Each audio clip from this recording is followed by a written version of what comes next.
And we are live. Excellent. So good evening, good afternoon, good morning, depending where you are. So my name is Sanita Pukita, and I'm a leadership coach, speaker, and facilitator. And this is the LinkedIn Live that I call Beyond Small Talk, Conversations That Matter. And I'm very happy to be here with my guest, whom I will let to introduce herself. Thank you, Sanita.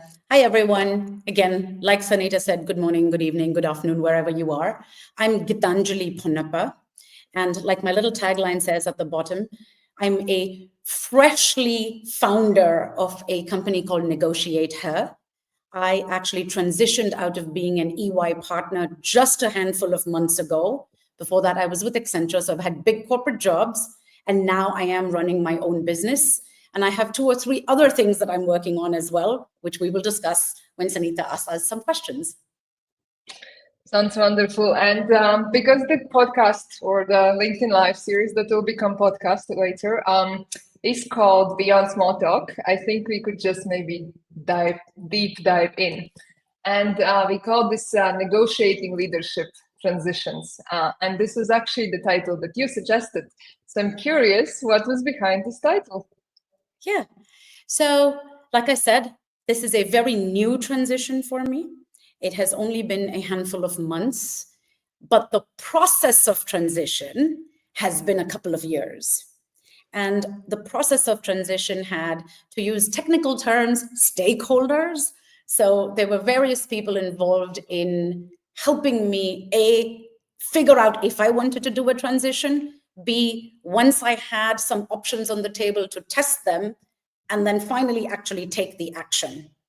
And the reason I use the word negotiating, because it required me to negotiate with my existing team and explain what I was doing with my boss, with my family, with my friends. And it was a process of fine-tuning what I was saying, why I was saying it, and therefore the word negotiating.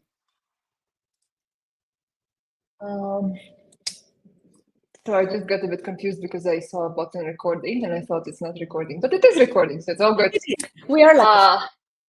So I have a very tricky question for you because I do want to dig deeper a little bit. You know, one of the, and I've been in transition myself, so for the audience, I also was in a corporate healthcare for 16 years.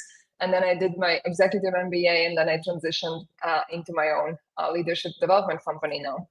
So I think we both have gone through the journey of a couple of years in transition. And the big question on the table is how long it takes, how much it costs, and how do you survive in that transition? Oh, okay. All right. Let's do the easy one. Easier one. How long does it take? It depends. That's a very classic consultant answer, but I'll tell you what it depends on. So it depends on your starting point. If you already know, I did not know. So I will tell you, I will answer the when question or the duration question by just telling you a short version of my period of thinking. So I used to run EY's EMEA, which is Europe, Middle East, India, Africa, Innovation Network. The reason I say this is it was 23 teams, 250 people, all across physical centers, virtual teams. So we had a common methodology for handling innovation. And I thought when I started thinking about this, I should use that innovation on myself. I should use that methodology that I have been feeding to clients. I should eat some of that medicine myself. So I decided to use that methodology on myself. Now that methodology is very straightforward. It says scan. So look around you, have a sense of where you are, and then pick the things you want to focus on. So the classic diamond, go broad and then go narrow. And then you got to act. Otherwise, you've just wasted everybody's time. My process, because my scan, then the focus and the act required time because I was coming from a place of 25 years of one career with no experimentation. I had had a very standard progression through my career. I started at the bottom looking up at the ladder, and then I climb. And then I got to a point where I was like, okay, now I have to figure out what to do with this, right?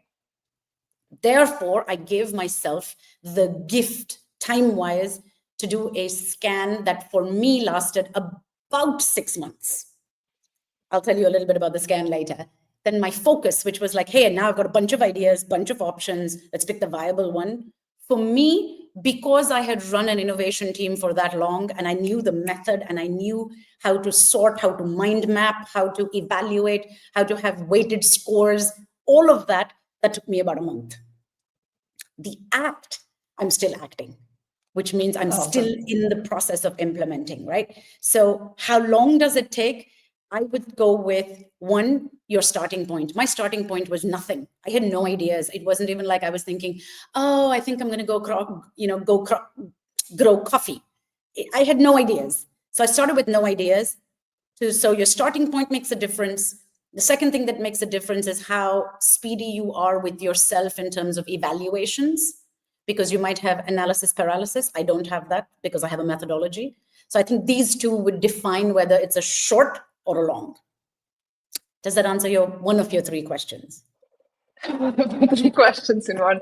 I can relate a lot. The methodology that I guess I followed is there's a London Business School professor, Erminia Ibarra, and Yes. she has a book called Working Identity, which I highly regard and always recommend for anyone who's in transition. And she talks a lot about experimentation and trying different future selves, and then looking at the role models, looking at the mentors, doing small experiments, seeing how it fits. So that was probably my journey, a little bit not as well structured as yours. I did a lot of experiments until I kind of landed where I was. But similarly, when you exit a career that is 15, 20, 25, whatever, many years, it takes time to find your next self. It's not a journey of a week. So I absolutely agree with you. True. And Erminia Ibarra is one of the leading authorities on your relationship with work. And that same book that you recommend was recommended to me in the context of one of my ex-clients telling me that I was being too technical in this approach. It's like, you have set milestones, you've got an approach, but you have to leave space for magic. Read this book, it will teach you to leave space for magic. That's how absolutely, yes, because it also was a little bit of a reminder. One of your questions was, how hard was it? I will say hard, yes. I mean, like, doing something that's new to you can be hard, but this client giving me this very early reminder, very early, this was probably month 1 in my exploration, was a reminder to also have fun with it, to not lose the magic, that this can be something that you can do with your family. It's not something that you have to solve on your own. And there's no there's no end result. It's a process, it's a journey. So the book and the hardness became kind of combinatorially, if I can make up a word, okay, because it also ended up being fun. And it still is fun, right? So how hard is it? Maybe on very hard days, or less fun. That's how I would answer it. It's fun. I had a couple of times when I had to cry, but then you cry and then you feel sad about yourself, and then next day you wake up and you continue the journey, right? And I think it's okay. Yeah, sure. Yeah. Let me see. I've not yet had the cry, which means it's coming. I'm sure it's there somewhere along the line, around the corner, New Year, something. There'll be some anniversary of something that I will hit, and then I'll be like, oh my God. The predominant emotion that I had right in the beginning, when I first started thinking about it, right down to today, is one of hopefulness. I feel tremendously hopeful, joyful for the gift and the privilege of exploring options and having the opportunity, which a lot of people do not have. I remind myself, a lot of people have children, have debt, have older parents that they need to take care of. They live in countries where they can't. I have all this privilege, and I feel very hopeful. Yeah, I felt excited. I felt hopeful. Sometimes it's hard, sometimes it's easy, but I think for most part, it's extremely fulfilling. Yes. Yeah. You did ask me, how much did it cost? Do you want me to kind of answer? I might imagine that maybe audience would love to at least have some idea. So I think it was middle of this year, 2024, that I actually posted something on LinkedIn asking people, hey, how much do you spend on professionally developing yourself, on being, in quotes, a lifelong learner, right? I actually put this question because I kept wondering, am I not spending enough or am I spending too much? And I will say that I fell more in the doubt of I'm not spending enough. And the reason I say that is I am surrounded, touch wood and luckily and fingers crossed and all of that, by incredible people who are on fire and they are investing in themselves. I belong to a tribe. I'm one of 4 women. We support each other. Each of these women spends, in terms of euros, dollars, a substantial amount of money, substantial amount of personal time to grow their community and their brain, right? So when you're surrounded by extremely smart, driven people, you think like, am I really? So it's a little bit of FOMO-ish thing. So I give you a number. I gave myself, like I said, 6 months of thinking, doing, talking. My investment. Yeah. Well, I wouldn't go as far as experimenting, Sanita, because I was still finding ideas to experiment with.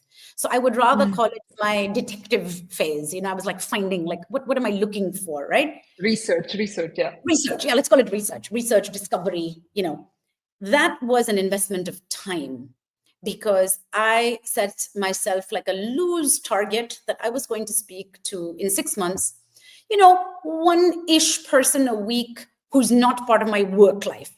So I didn't feel too guilty about carving time out to have those conversations. I didn't feel too bad about, I'm taking time away from my family or from my team or anything. So like 1 conversation a week. So if you look at 6 months, I had a substantial number of conversations, each one an hour, for which I prepped maybe a half hour and that, right? So if you just calculate your own personal hourly rate and multiply that by the number of calls that you make, interactions that you have, that was a little budget. So I knew going into it that my goal was to have 15 to 20 meaningful conversations in a 6-month window to come up with options. So the objective was just to come up with options. The second cost, so this was my hourly rate cost. My second cost, just to be clear, really was travel. I met people. I went to them. I bought airline tickets because this was not something casual for me. I was going to potentially, maybe, I was going to make a life change. I'm not going to do that having a casual cup of tea on a video call with somebody, right? So there was that cost.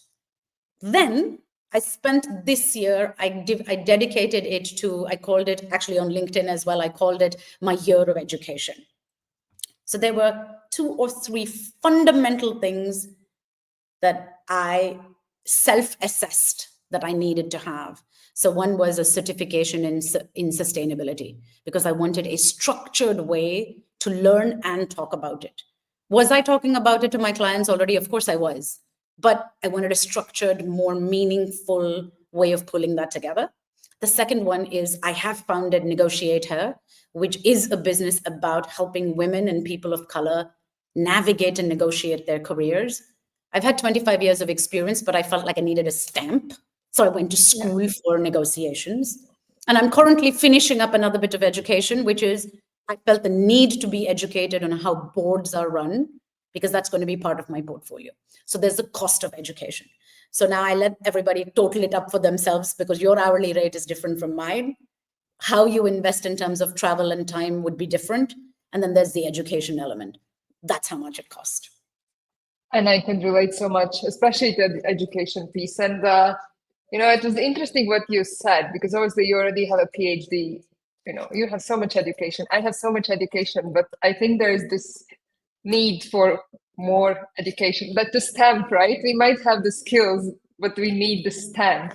And then you really wonder, do we need the stamp, or do we want the stamp, or what is the stamp for, right? I guess I'm allowed to say whatever I want to say now. But I genuinely think depending on the stage of career that you're in and the type of work that you do. For example, if you're a data scientist, you already have the education. I don't think you need the stamp from MIT to tell you that you're a data scientist, right? So if you have competence, I really truly believe this. So as an example, I built my career on managing change. I have done my PhD that in, like, okay, do I really need an ADKAR certification? Absolutely not. I don't need that stamp. So I think some of it, you're absolutely right, is just a matter of confidence. We do not need the stamp unless it depends on the part of your career that you're in and where you're trying to go. So if it's a new topic, absolutely sure, get a stamp, right?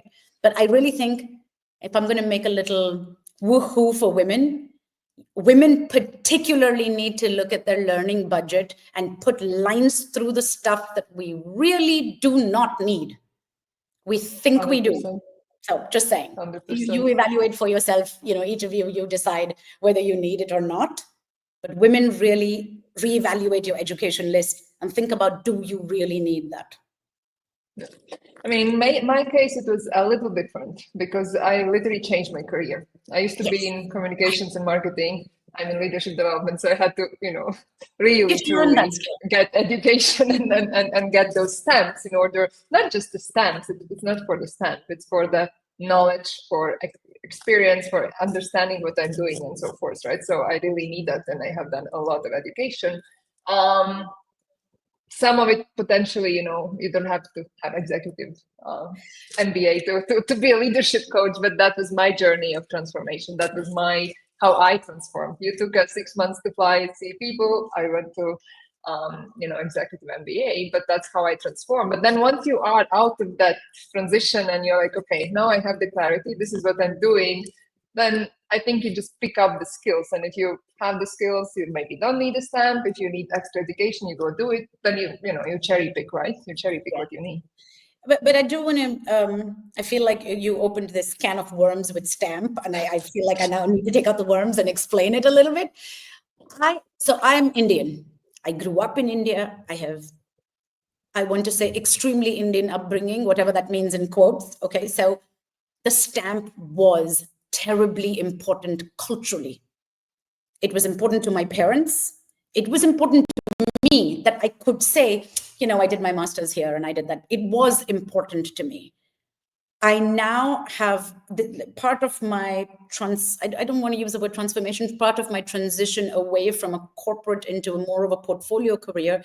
I've had to deal with my emotional connection to stamping. That do I need the stamp anymore? Am I confident in myself that I'm not wearing an EY yellow anymore? Is that okay? So the stamping part has been a very tumultuous washing machine emotional state for me because I had cultural connection to requiring stamps. Of course. And this is the hard question that comes. How did you deal with others looking at you while you were in the shift, right? Because when you're a partner, you have certain status, status, education, whatever. People look up to you. And then you're suddenly in this transition that you are you, and you're not a partner, you are not XYZ, you're not CEO, you're nobody, right? In the working identity title time. So people suddenly are very confused. So how did you manage to navigate these emotions? So like I actually mentioned Armenia Ibarra's book. I want to tell you a book that really drove a lot of my thinking. And it's called Designing Your Life. And I actually have the date here written down. I read that on summer holiday, lying in the sun, August 2023. And so not very long ago. And the book, it does whatever. It's like a little playbook. I like it because it's structured, and we used some of that methodology in our innovation team. But I'll tell you fundamentally what the questions were. So because answering those questions has helped me now since August 2023, because the questions were hard. So the questions were, why work? Just answer that question to yourself. Why work? I will tell you my answer. For money, for the future, for money for my family, for money for security. And that was very hard for me to write down, that I judged myself by saying, my God, you are so shallow. You are driven by money. But writing it down then unlocked so many parts of my creativity about addressing that. The next question, what is work for? Right? Mm-hmm. So I wrote down, the first thing I wrote down, which is something we just talked about as well, is to have fun. That is what work is for. It's to have fun. So on and so forth. And then it said, what does work mean to you? And I wrote what you said, that being a partner has status, and there's a certain amount of security around that. So answering some of these questions in a very ugly way, like to me, I had brutally to honest. It was brutal. And I really, for the longest time, kind of hid my notebook away and didn't share that with anybody. But then once I was in my act phase step of my methodology, I needed to act, which means I needed to tell people. And answering these questions had already allowed me, in the back of my head, it was fermenting and formulating into a story about who I now want to pursue being, right? So to answer that question in a kind of roundabout way, I answered it by sharing this journey with people, by saying it is part of my identity to be an XEY partner, because it meant a lot to my life and my career and my status and my security.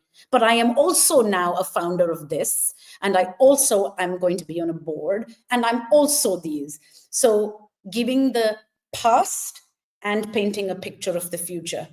So answering these questions actually helped me quickly be able to give you the 1 minute version and the 1 hour version when people, so they weren't confused actually, because I gave them a way to think about who I am. Yeah, because you had a lot of clarity. And I think that comes from that. I think we both share this, that we are looking to build a portfolio per year. Because that's what you're doing. That's what I'm doing. My journey started probably a little earlier in 2021. When I created the vision board and put it on the wall, and it had a vision board of portfolio career, and I had no idea in the world how I could ever become any of that. But once the vision is clear, your brain starts, pushing you towards that direction to start executing. And then I do believe quite a lot in following your intuition. Yeah. But then obviously it has to be with the mind, and it has to be, all the things together. But listening to my intuition, what my intuition was also saying, what's the next right step? Does it feel right? If it feels right, go do it. And if you have a vision, then many ways can get you there. So I think, but I think more and more, whether at our age, younger, I think there's more and more the shift towards portfolio career.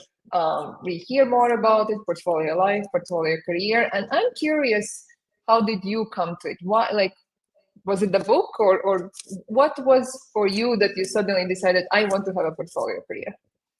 So I didn't suddenly decide, So when I started, I didn't know what I wanted.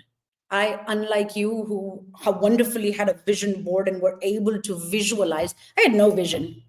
I had a deep sense of, I have, let's say, 10 years ahead of me of a traditional working life.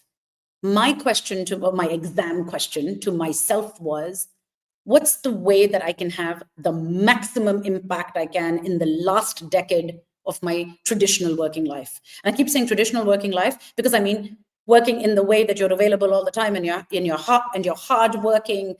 And then, later I might get into working part-time or lesser, that way. So I'm defining it very clearly. For me, it was, I did not have any issues with work-life balance, just to be clear. I love what I do. I love how many hours I work at it. My family feels very balanced and loved. So I didn't have any issues with that. I had no unhappiness with any part of my life. All I had was a wish, not even a vision, Sanita, like you did. I had a wish to look at the next decade differently. So mine was, I came up with a long list using the methodology. I came up with a long list of ideas and then a short list of what I called viable ideas. And one of the viable ideas was simply don't do this, just go do this somewhere else. And that wouldn't be a portfolio career. That would have just been a job somewhere else with different criteria, whatever that I had come up with, right? But in my list of viable, there were a few others that met the criteria of fun. There were a few others that met the criteria of possibly make enough money to take care of my family. They met the criteria of there's some part of my career that needs this other bit and it'll allow me to go do that other bit, right? So based on I had a very clear set of criteria. And once I put X's, like, okay, it meets this, meets this, meets this, that's how it ended up being a portfolio career. I wish I'd had a vision. I wish you and I had spoken much earlier. Maybe I'd have arrived at it without needing scan, focus, act. I would have just jumped right to it.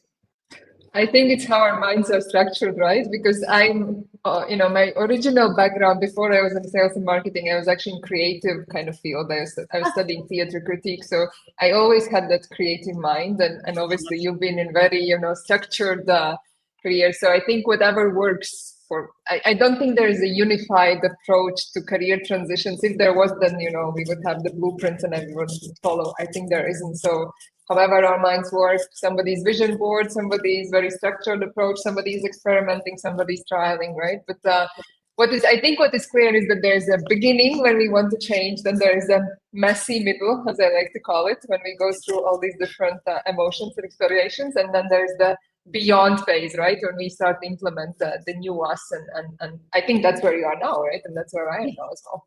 Yeah. And, I recently was invited to do a podcast. I mentor at a group called Roots Inspire. They provide mentorship to women and people of color in Europe, primarily in financial services, but otherwise as well. And they call it the muddy middle. And I really like that as a term, the muddy middle, because you can get stuck in it and you will leave ugly footprints on your carpet if it's too muddy, and you don't get to move, it's a swamp. I really like that as a visual. Yeah. There's one thing that I have had a lot of conversation, because obviously I have had a lot of conversation about career transitions in the last 2 years. There's one thing that I have noticed, especially when it's a longer journey. I think yours was actually short. 6 months is not a very long. Some people can go through transitions much longer. And when it goes for a longer time, it drains you because it is tiring. You're missing identity. It's stressful. There's so many emotions that come with career transition, and it's natural for human being to get tired and to start wearing out. And then there is this one bit which I think is around, let's say, if the journey is from 0 to 100, then around 90%, you can get so stressed and tired that if the opportunity comes, you jump on it because it feels like, oh, finally, I'm done. And that is that last bit that you just had to suffer, to keep on going until you actually come out on the other side and you're in your new right career. So I'm just curious if there was anything like that in your journey when you were about to, go somewhere instead of following. Yeah. And just to clarify a little bit, in my structure, the actual thinking, just to be like specific, the actual thinking started in April of 2023. I did all of my putting an approach in mind. Like I first had to think about how do I want to go about doing this? Just because I'm a structured person, right? So I just need a methodology. So it took me 2-3 months to arrive at, let me use the methodology that we do. So that brought me into the summer of 2023. I used the next half a year to do the thinking, literally the academic part of my brain, coming up with criteria, talking to people, the research, as you said. And then this whole year, 2024. So I'm literally 1.5 years, 2 years into the washing machine, right? Yeah. So am I tired from it? And did I experience this last, like in supply chain, they call it the last mile that you have.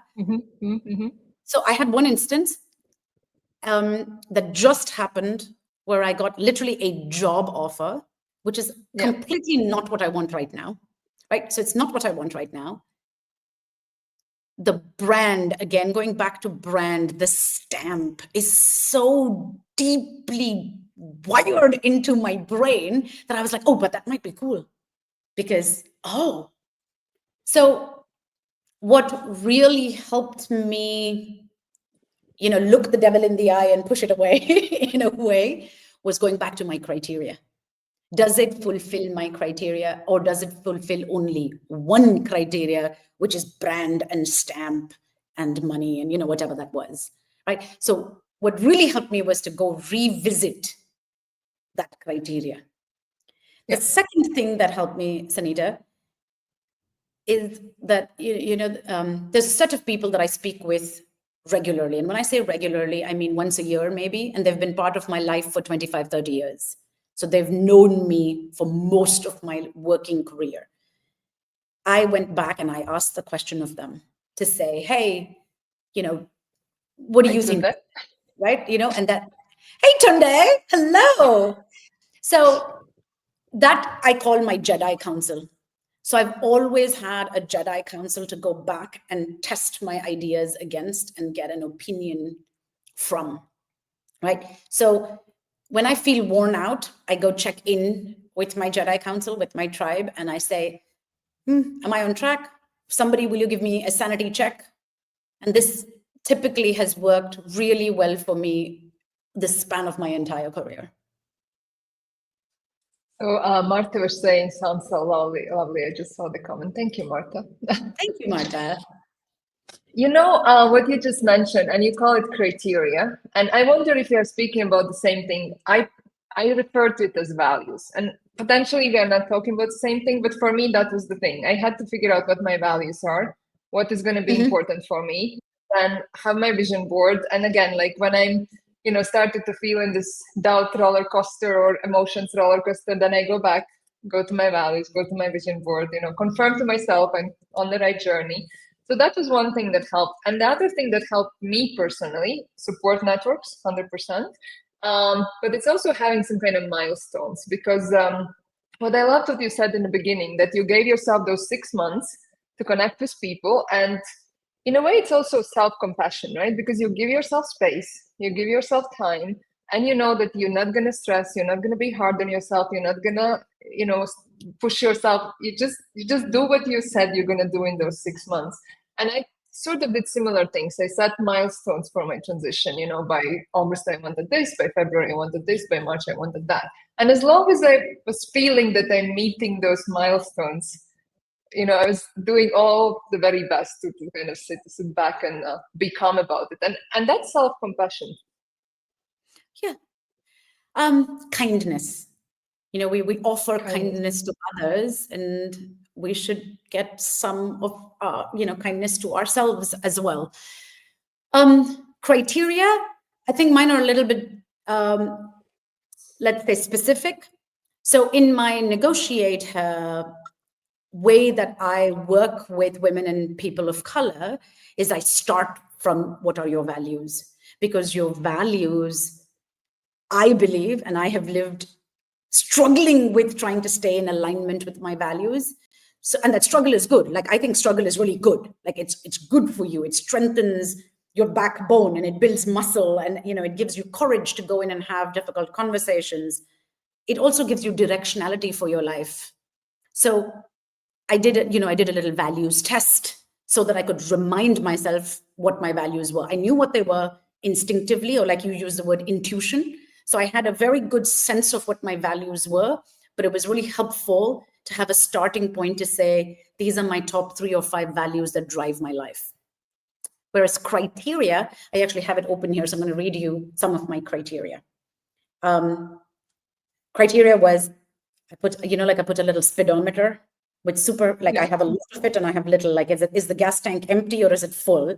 And I had, do I like this? Like, does it give me some sort of like, woo, can I do this? So was the, because there were ideas that were fantastic idea, but probably not for me, because I didn't really like it. Another one was confidence. which I equate to competence. Can I do this versus do I want to do this? So I had a little like a little map that said, okay, yep, I'm feeling super confident about this one. I think I can do this, or this one, ooh, this is going to require a lot of education if I want to go down this path. And my third one was, do I have the resources to do it? Meaning, do I have people that can help me? Do I have books? Do I have knowledge? Do I have capability? Do I have ex-clients? Do I have vision? Do I have the resources? Do I have the means to be able to do it? These were actually literally my three. And I sneakily made resources to also mean money. Do I have the money to do it? Because I really wanted to come up with a criteria that didn't have money as a direct box. Because again, like you actually said, I gave myself the gift of this time. So I shouldn't put money as a criteria there. It is a gift. It is a privilege. I do not have to do this. I still do not have to do this. I can go back and get a regular job. I could, smile and apologize and go back to EY if I wanted to. But that's not, so that's why I forced myself to not have money as a criteria, but to kind of sneakily put it in under resources, because some of them would require a little less or a little bit more. Those were my criteria. That makes a lot of sense. And there's one thing that I said, does it make you jump out of the bed in the morning? Yeah. Yeah. Like, do I wake up and I'm excited to do that? Like, am I excited to start my day? And then I can also relate to the competence, confidence. For me, it's credibility. Is this new thing that you're doing? Do you have credibility to do that? Yes. Like, you could go and say I'm a health doctor tomorrow, but potentially you don't have as much credibility, right? When you're doing negotiate fair, you have much more credibility. So I think that's an important factor when we're transitioning. And then competencies, because of course we will use some of the competencies that we will transfer, we will acquire some new competencies as well. And then I think that especially if we move to the managing our business or setting a startup or doing our own practice, it's also about the network, right? Because do you have the network like you met who can help you and support you, but then also whom you can offer what you're going to be offering to the world. And Joanna just posted, or just before, she said, love the idea of Jedi Council. So I think this is this idea of personal board of directors, right? That we have spoken before as well, but perhaps you would like to share a little more on that. Sure. So I now almost feel like I want to apologize for saying that I'm so structured, because I sound like I'm not having any fun, but I am. I promise I'm having fun. So the way that I have thought about it, because my Jedi Council has been around for a while. So it's not something that I willed into life recently. It's something that I've nurtured in a very long time. So my Jedi Council started very early in my career, geeky as I am about Jedis. And I thought, okay, what I want a bunch of really smart people who have scars from being smart, who can save me with their lightsaber. Like literally, this was my visual when I was like 22 years old, thinking about like, oh, I want these people who will go to fight for me. So I ended up with some criteria, which I have now codified. So my thought of Jedi Council is, and this had nothing really specifically to do with this transition specifically, or the fact that I moved from here to Switzerland and came back up to Singapore and came back. So those were life events, but these people have carried me through a lot. So first, my Jedi Council has someone who can relate to my life. So this is typically an expat. This is someone who's lived the expat life, who knows what it's like to be an outsider, who knows how thrilling it is to be included, and who has the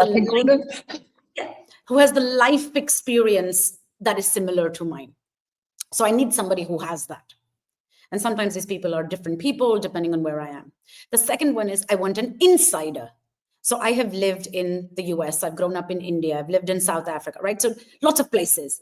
I want somebody who can explain, please, why are people doing performance reviews like this? Or what did that guy mean when he said that? I want the nuance, not what I can Google and read, but I want the nuance of the place that I'm living in. So from an expat, I picked somebody who's an actual insider. Now that person on my council has rotated, because now I live in my 7th country. So there's a 7th person now on the council, and the others have rotated off. The next one is the industry, the sector that I work in, right? I have, again, the gift very early in my career to have been aligned into a sector that I enjoy working in. So I've stayed with it. So it's heavy industry, oil, gas, metals, mining, resources. So I needed somebody who could help me navigate an industry which does not have very many women in leadership. Most definitely, depending on where you are, does not have women of color in leadership in Europe or in the Western world. So I needed someone who could explain and, in fact, champion my way for me in the industry. So that's the next criteria of a person. And then this is 3 or 4 core people, and then it's been fluid. So, for example, I now have a wonderful ex-EY partner who is part of my council. She doesn't know this, but she's part of my council because she knows a lot about boards and she's been on boards and she can advise me on that. I've had somebody else she's an insider, so she belongs to the country that I wanted to. She also knows my business and she also happens to be a parent.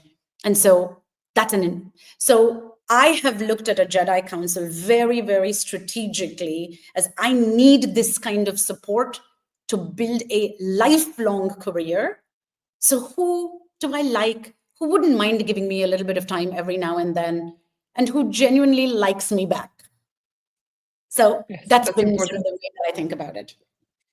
And you just mentioned didn't know. So that's, I think people probably are wondering about this. Is this do you go and say, hey, I have this Jedi Council and would you like to be part of it and will you support me? Or is this something you identify and then you try to create a relationship? It's in your mind, your Jedi Council, not the real council.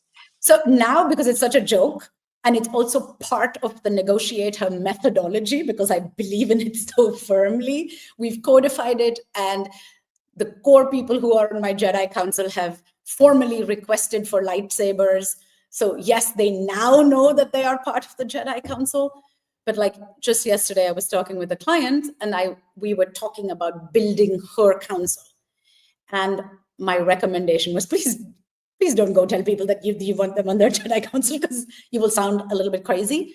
However, it is a very simple visual to show yourself. You have a table with people who need to sit around it and advise you, and you have gaps. And so it's a very good way to remind yourself that a council needs to be visited regularly. A council will have gaps. And, continuing my metaphor of the council, they'll get into wars and die and fight. So you need to replace people. It's a constant care that you need to give. And using Jedi Council is simply a visual to make you think about it regularly. Yeah, that makes a lot of sense. So Tunda, before was saying that let's talk about how women can help each other on these journeys. And I think that's a perfect example. Like when I was listening what you were saying, just processing in my mind, that's a perfect example. I think just awareness of the knowledge, just hearing how specific you are about selecting who should be part of it, what are the criteria, just awareness of it already can help, so many women. So I think that's obviously one of the ways, and there are many other ways. Then we have another comment from Bashir saying, values and criteria has become like our coordinates to a destination and navigate our journey, and this growth to redirect us and align us back on our path, which is very true. Exactly. I think there was a very famous book 20 years ago about the North Star and the compass. It's somewhat. I read that one.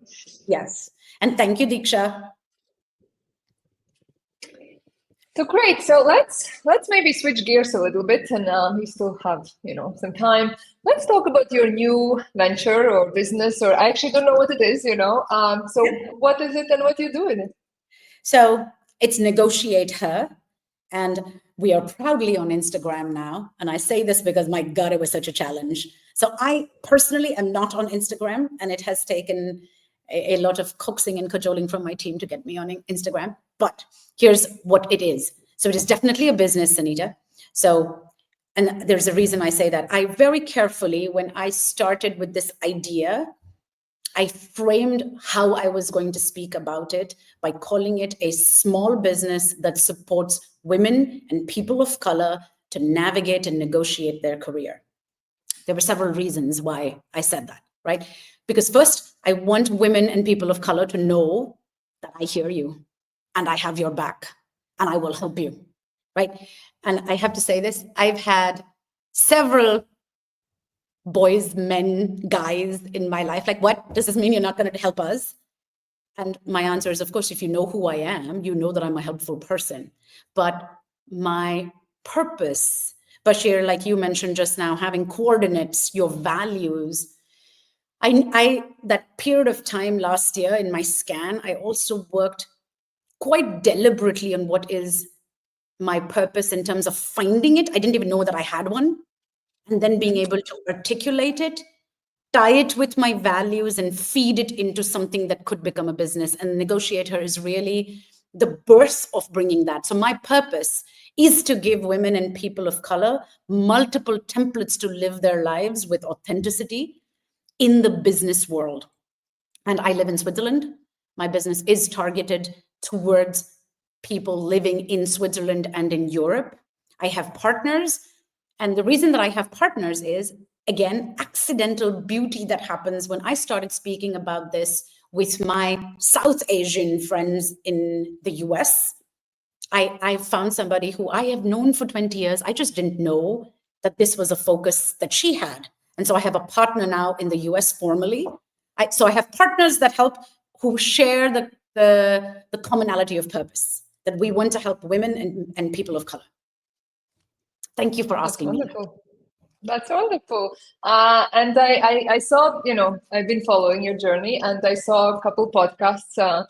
So I actually downloaded one. I have not had yet the chance to listen to it, but just if you just were asked to, what are the top 3 tips you would suggest to a woman, or and even whom you are targeting as your business, to negotiate their career, their money, whatever they're trying to negotiate? What are the top 3 tips? I wish you would told me that you were going to ask me this, then I would have been less. I didn't know that I could ask you that. It would have been less spontaneous, and I would be like, here are the 3 things. Okay, so I'm going to now really think about what Negotiate Her and the origins of it. And I'm going to start with know your values. If you know what your values are, to use Bashir's words, you have coordinates that will help you stay the path that you want and not fall off the path and then become unhappy and then become resentful. So your foundation needs to be your values. What are they? Then I think the second thing that I would say is, knowing your values is great, but now you got to go live them. That's the hard part. You have to honor those values. So like one of my values is freedom, autonomy, which means I really have to actively choose assignments that allow me autonomy. If I choose an assignment that doesn't allow me autonomy, I'm not living in alignment with my values at all. Because you know what, this assignment was going to pay me 10,000, and this one is only going to pay me 9,000. You know what I mean? So know your values, step number 2. And the second thing that I would suggest is deeply think about how you're going to live your values and how are you putting your values at risk. I think that those are 2 sides of the same coin, honoring them and then putting them at risk. And the third one, just because we talked about it, you are not alone. This is not something that you need to do alone. Build your tribe. Tunde is part of my tribe. Thank you, Tunde. And build your tribe. Think about your Jedi Council. Get the support that you need to make whatever it is that you need to make out of your life. So start with yourself, with your values, live them, figure out what the risk is of not living them, and then get the support that you need, the hug that you need to actually make it happen. I would say these would be my 3, since you asked me right now. If you ask me next week, I might have 3 others. You might change. Well, I'm very spontaneous in my question asking. I actually didn't prepare almost any questions before, so I'm super spontaneous. Question. You're obviously incredibly structured person, probably one of the most structured persons I have ever met. But how do you let yourself sometimes go? Loosen up. Really have fun. Do you? So this is the disease of a structured person. I say this to my family all the time. If you want me to be spontaneous, you have to allow me to plan it.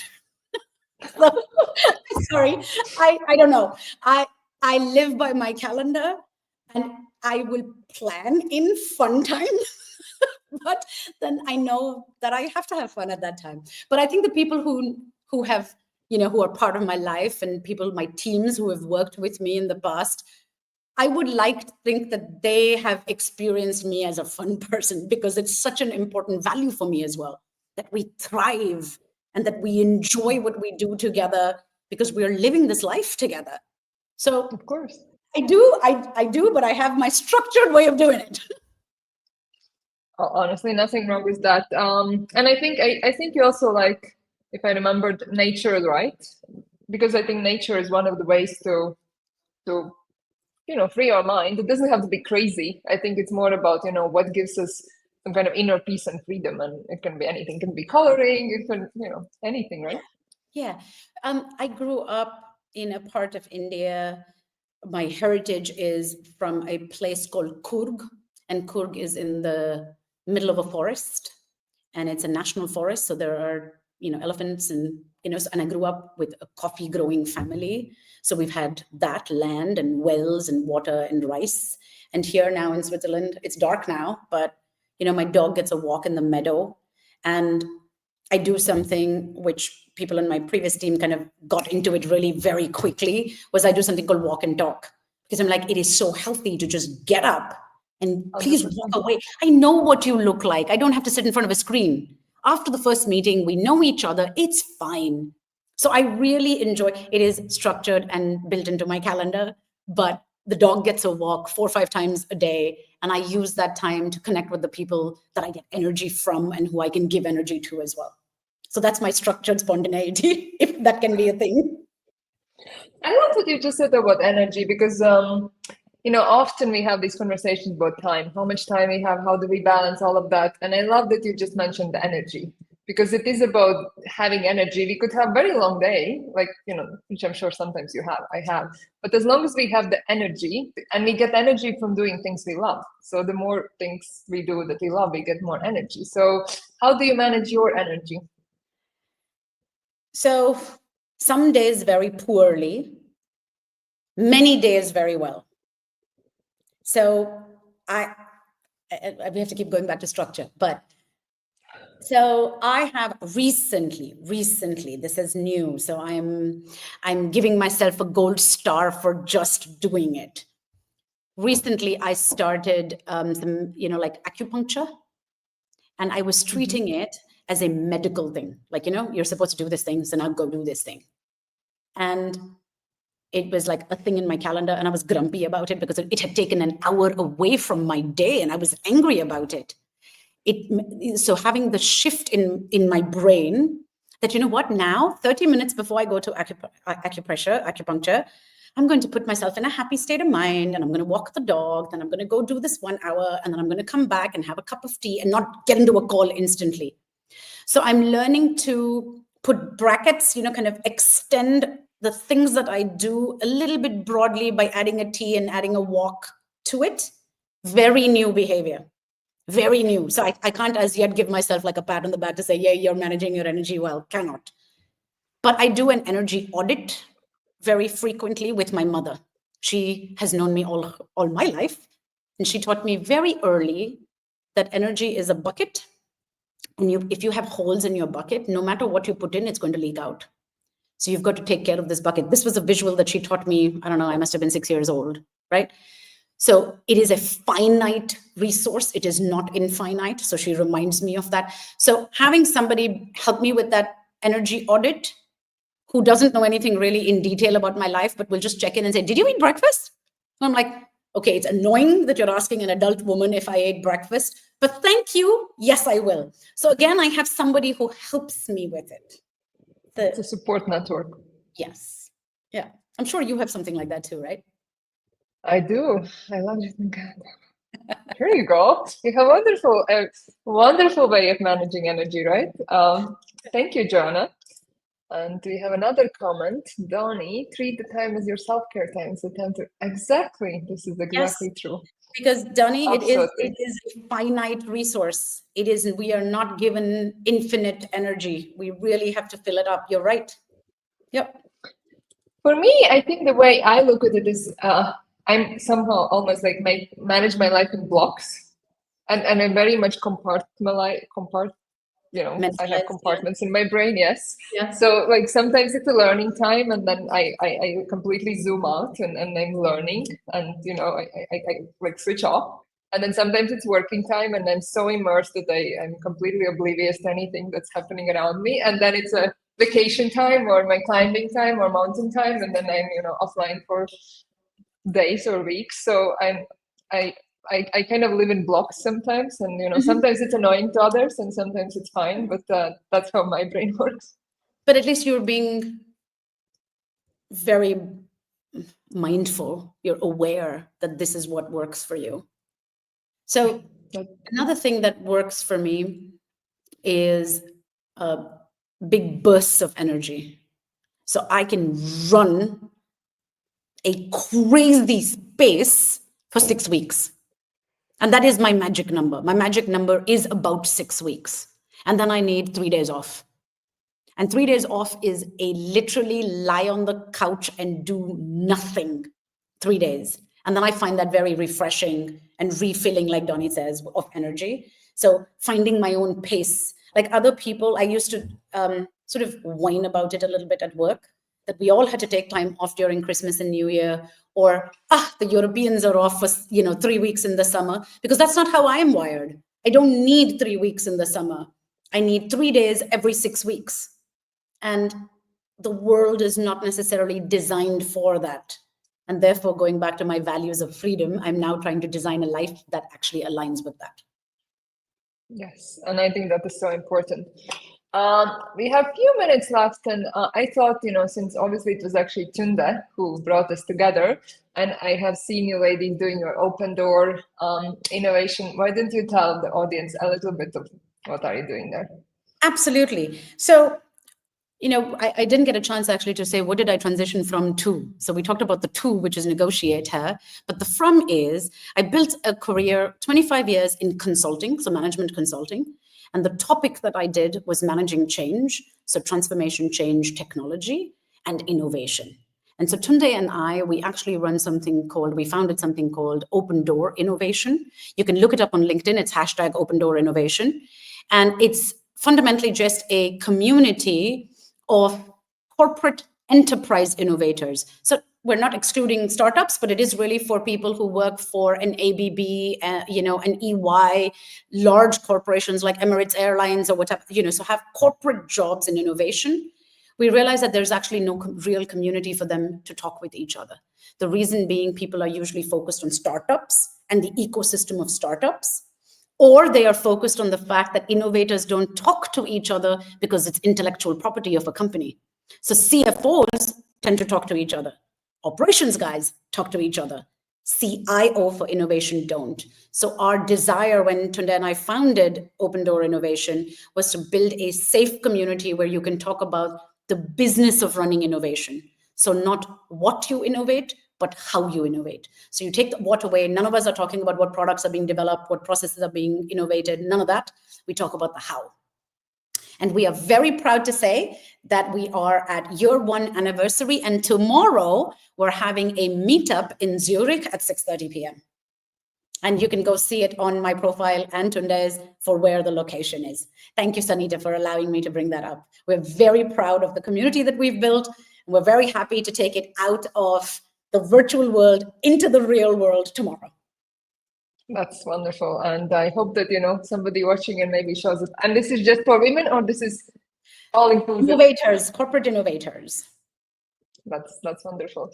So I think we're getting close to the end. I think this has been an insightful conversation. I have enjoyed.